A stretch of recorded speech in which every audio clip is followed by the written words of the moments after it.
கொண்டல் வண்ணனை கோவலனாய் வெண்ணை உண்டவாயன் என் உள்ளம் கவர்ந்தானை கொண்டல் வண்ணனை கோவலனாய் வெண்ணை உண்டவாயன் என் உள்ளம் கவர்ந்தானை அண்டர்கோன் அணியரங்கள் என் அமுதினை கண்ட கண்கள் மற்றொன்றினை காணா திருக்கையிலே பிடித்த திவ்யாயுதங்களோ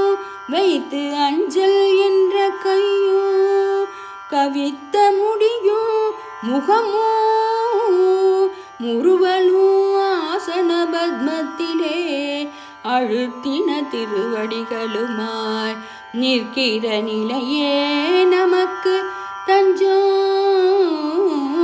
திருவடிகளே நமக்கு தஞ்சம்.